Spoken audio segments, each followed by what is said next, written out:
Nicole, may bubuhayin ka na. Paano mo pakakainin yan? May trabaho ka ba? Isipin mo, aalagaan mo yan. Papalitan ng diaper, paiihiin, patataiin. Bahala na. Paano yan, Nicole? Walang tatay. Tatay! Bakit? Aso lang. Alright mga buddy, kamusta kayong lahat? At syempre, magandang hapon sa inyo lahat. Wow! Tanga, hindi tayo mag-challenge. Gusto ko lang ibalita sa kanila na malapit na yung Carmona racing natin, boy. Inaabang-abangan na ng mga tao, kaya nga ikaw, Argon. May motor ka ba? Oo, boss, kaso sinira ng supot. Ayaw nga pala. Ang masasabi ko lang kay Lamin, huwag mo galitin ang natutulog kong dragon. Wawa naman. Tanga na magpahingay mo naman kasi sila amin, mga kaibigan. Nagpahinga ako nga, walang ginagawa, sinisira yung motor ko eh. First regalo ni Bon yun. Alam mo boy, ipagpasa Diyos mo na lang kasi dapat hindi tayo masaya para sa kanya. Kailangan alagaan natin siya. Tayo bawal masaya pero siya masaya. Tumawag nga sa akin kahapon, sabi sa akin, boss, nalulungkot ako kasi pinagalitan ako ng lola ko. Tsaka napansin namin sa video ni Lamin, ikaw yung tumayong tatay niya, pre. Ay, totoo ba? Oo, ang dami nag-comment doon. Well mga buds, hindi talaga ako nandito para makipag-racing sa inyo. Kasi nandito ako boy para sorpresahin ang pinakamatanda kong anak. Ay! Kilala mo sino? Ay, kilala ko na yan. Sino? Si Nicole. Si Nicole kasi mga kaibigan ay yung anak ko, yan yung picture niya. Ano yata na siya ngayon? Grade 12 yata or grade 11? Boy, yung sariling anak, di alam mo rin grade. Hindi ko na nga alam kung ilang taon eh. Basta ang alam ko lang, anak ko siya. Hindi, joke lang mga bad. Bala ko sanang bumawi sa anak ko. Ngayon, gusto ko siyang bigyan ng responsibilidad. Bata pa lang, may responsibilidad agad. Surprise ako sa kanya, bibigyan ko siya ng 2 puppy. Kasi pag nasa bahay ako, walang ginawa ko di magdudut-dut ng cellphone. Tama yan, boss, para masanay sa buhay. Kasi yung anak ko guys, minsan lang maghugas, minsan lang magsaing. Galit pa. Boss, ang tawag dyan, yung anak mo, binigyan mo ng anak. Ang tawag sa akin. Ngayon guys, yung 2 puppies na sinasabi ko is yung anak ni Winty. Anong anak ni Winty? Ako pala ni Winty yun guys kasi si Winty, kaasawa sila nung aso nila yung A. Ang anak naman niya si Tamtam. Kaya si Tamtam yung anak ni Winty, tapos yung nanay ni Winty, Hindi! Mali. Boss, ito Tatay. Boss, ito ang tamang explanation. boy, ito na yung lolo, boy. Ito yung lolo. Si Nala at saka si Winty Oh. ang kinalabasan ni Lala at Winty, si Tamtam. Si Tamtam. Ngayon si Tamtam, dahil mag-isa lang siya sa buhay at kasama ang kanyang ina, naisipan ni Tamtam na tirahin ang kanyang ina. Disclaimer, ang mga aso kasi wala silang incest. So kahit anong gawin nila, kahit may pag-anuhan sila kung kamag-anak Okay nila lang. wala. Okay Hindi lang. nagiging abnormal yung anak. Alagaan mo yung aso ko ha. Siyempre naman boy, ako nang bahala doon. Madami yung papakain doon kasi sakto. Mahilig kami sa mga isda, seafood. Ginawa mong pusa. Boy, gusto ko na makita yung mga dogos na ireregalo ko sa anak ko. Tara, pasok tayo sa loob. Ayun, sakto. Nandito na pala yung mga dogos. Ito na yung anak ni Tamtam. Ayan yung yung girl. Wala bang issue?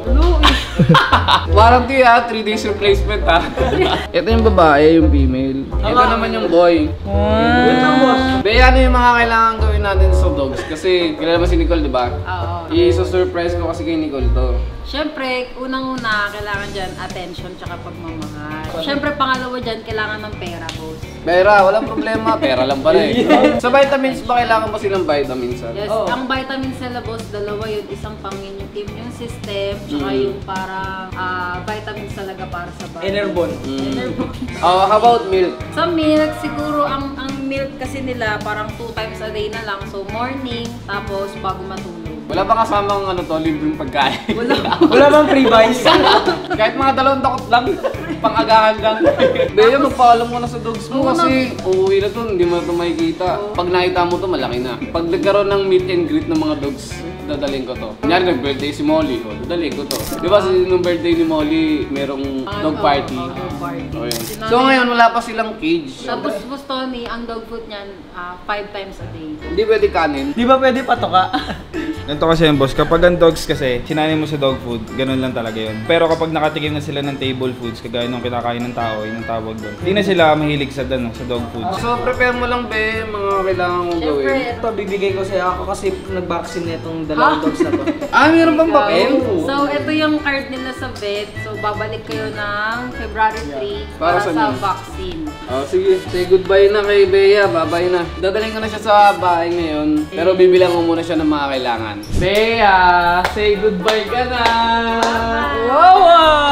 Binilihan ko na si dalawang babies natin ng higaan nila para hindi sila mahirapan sa biyahe. So ngayon, naghihintay si Nicole para sa sorpresa. Kaya, nak, waiting ka lang dyan, nak ha. Waiting ka lang. On the way na si Daddy. Dali na natin to. Biyahe na tayo Cavite. Okay mga buddy, nandito na tayo sa Cavite, sa aming bahay. Pero syempre, pipiringan muna natin si Nicole kasi nalaman niya kagad yung sorpresa natin eh. Cole? Nagawa mo? Cellphone. Mamaya kung ano ginagawa mo ha. Ikaw ha. Okay, may sorpresa ako sa'yo. Magpiring ka. Doon tayo sa baba ng bahay. Tara na. Oh, umawa ka na mabuti ha. Dahil malapit na yung ano mo. Dito kami, dito ka. May nakikita kaya to eh. Ayun to. Dito tayo sa loob.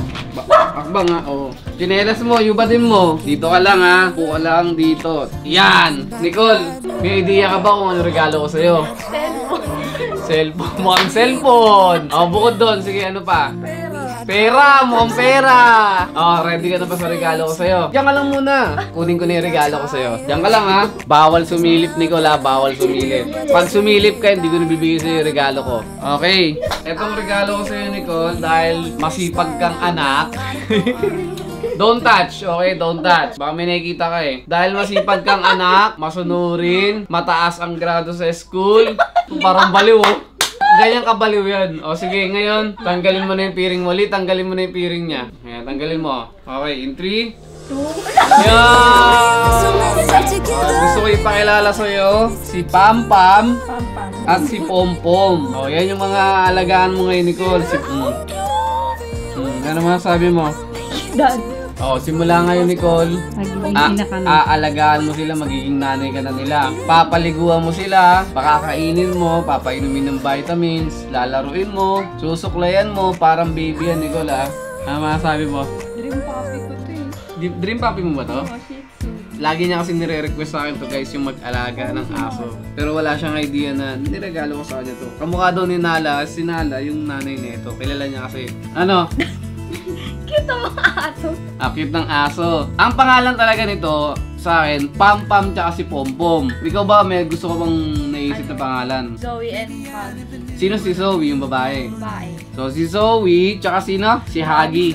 So si Huggy yung magiging lalaki. Ayan, so mag-enjoy ka, Nicole. Meron ka ng responsibilidad araw-araw, Nicole ha. Kailangan mong mag-asikaso ng maaga kasi paliliguan mo yan. Hindi araw-araw ang paligo dito ha. May vitamins din yan. Tapos, syempre, susuklayan mo din yan kasi maraming buhok yan. Galingan mo. Yan. Second time niya palang lumabas sa vlog natin. So, magiging regularly yung vlog namin ni Nicole. Siguro weekly. Kaya mag-comment na kayo dyan ng kung ano yung gusto nyong gawin namin video ni Nicole together. Okay, so si Nicole pala yung anak ko na panganay na matigas ang ulo. Oh, tawa siya eh. Tawa siya eh. Kaya sa mga buddy, maraming salamat sa panonood. So, we tsaka Huggy, welcome to the family. Maraming salamat sa panonood. Like, comment, share, and subscribe. Road to 1 million tayo mga kaibigan. Hanggang sa muli. Ako nga pala, syempre, si Boss Tony. Paalam guys! Peace yo! Subscribe! Yan! You never break, you never lie, you never ever scared of the